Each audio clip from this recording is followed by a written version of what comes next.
La politique rime le vendredi avec Alexis Lacroix. Bonjour Alexis. Bonjour Steve, comment allez-vous?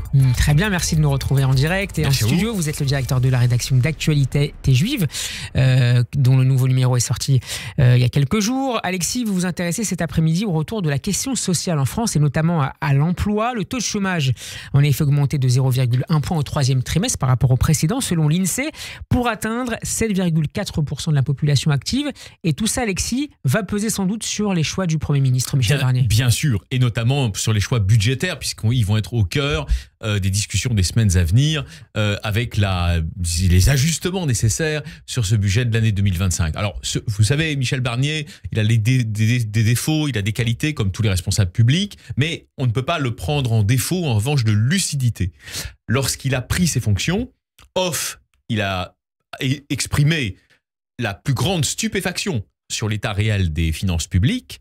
Il ne pensait pas, au fond, qu'elles étaient en si mauvais état. Et par ailleurs, il a tenu, vous le savez, vous l'avez entendu comme vous et moi, comme tant de nos auditrices et de nos auditeurs, un discours de politique générale qui était sur ce plan-là assez churchillien. C'est un austéritaire. Fameux discours de vérité. Oui, un discours c'est pas le premier à en tenir. Non, qui rappelait d'ailleurs, quand on est un peu journaliste politique, comme je le suis à mes heures perdues, qui rappelait un peu les harmoniques du discours de François Fillon, vous savez, lorsqu'il avait expliqué que la France était en rupture, quasiment au bord de la rupture de paiement ou de la banqueroute. Donc, il a évalué, semble-t-il, lire de Nicolas Sarkozy. Voilà, Sarkozy à l'époque. Les présidents n'aiment jamais trop qu'on mette le doigt sur ces réalités budgétaires et financières qui ont pour effet, évidemment, comme vous le savez, de susciter une angoisse dans la société, d'angoisser encore davantage les personnes. Donc effectivement, le curseur, il est difficile à mettre pour le Premier ministre, entre ce discours de vérité, comme vous l'appelez justement, et, j'allais dire, des mesures aussi d'accompagnement social qui vont probablement, dans les mois et les années qui viennent, même s'avérer nécessaires, étant donné, vous avez absolument raison, ce chômage qui repart à la hausse, et plus largement. Alors ça, je vais dire les choses clairement, on se parle toujours vrai, enfin on essaye sur Radio J de se parler vrai, vous et moi.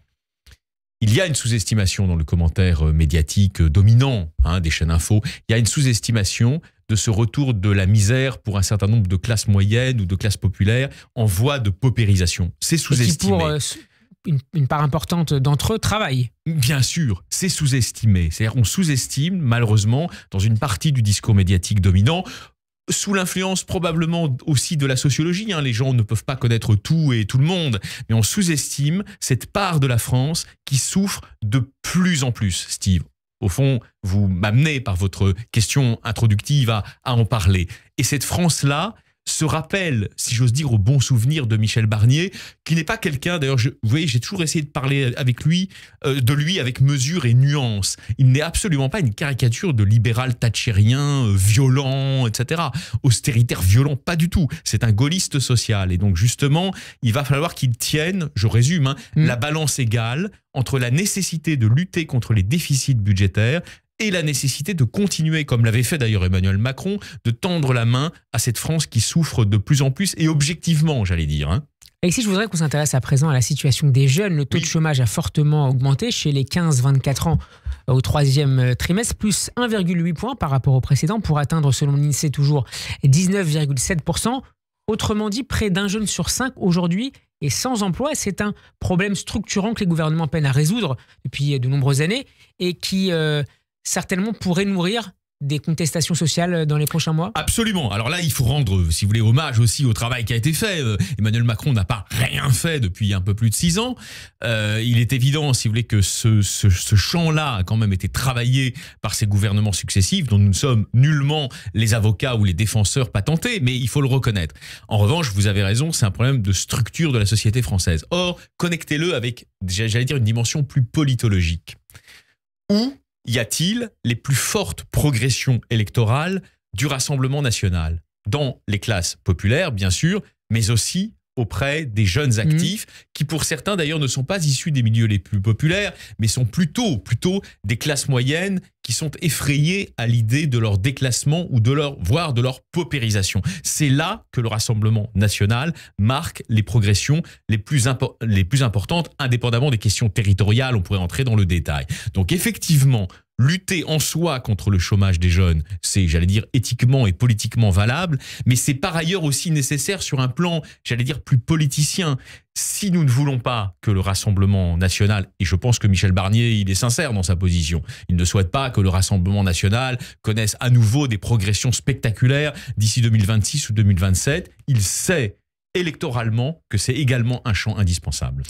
Dernière question, Alexis. Le Premier ministre Michel Barnier s'exprimait tout à l'heure en clôture du 93e congrès de l'Association Départements de France et il a annoncé que l'effort budgétaire demandé aux départements dans le cadre de ce fameux budget 2025 sera réduit, je cite, très significativement et ce, afin de tenir compte de leur situation très spécifique. Expliquez-nous, Alexis. Alors, il y a eu beaucoup d'interpellations de présidents de départements. On en a cité d'ailleurs à votre micro, cher Steve, récemment. On pense notamment au puissant président du département de la Haute-Garonne, qui est un socialiste, qui s'appelle Sébastien Vincini. Ils ont, pour beaucoup, alerté le Premier ministre sur cette espèce de saignée qu'il prévoyait sur les budgets des collectivités territoriales. Or, justement, tout est lié. Si vous avez ce retour de la question sociale, massif en réalité, qui a été sous-estimé pendant de nombreuses années, vous ne pouvez pas, d'un autre côté, déshabiller, si vous me passez l'expression, totalement Paul, c'est-à-dire les 103 départements français, avec évidemment les départements ultramarins compris. Ça n'est pas possible. Et donc, effectivement, ils viennent d'en prendre conscience et ils vont réduire la réduction budgétaire. L'effort demandé de 5 milliards d'euros va être un petit peu réduit. Et Maud Bréjon, qui est la porte-parole du gouvernement, a acté en quelque sorte cette réduction des réductions de dépenses. Et donc, nous avons des réductions de dépenses au programme, mais elles sont moins drastiques que celles qui avaient été annoncées au moment de l'installation de Michel Barnier à Matignon. Merci beaucoup Alexis Lacroix pour votre chronique politique à retrouver sur radioj.fr et en vidéo sur notre chaîne YouTube. On se retrouve lundi. Avec plaisir. Et entre-temps, Shabbat Shalom, oui.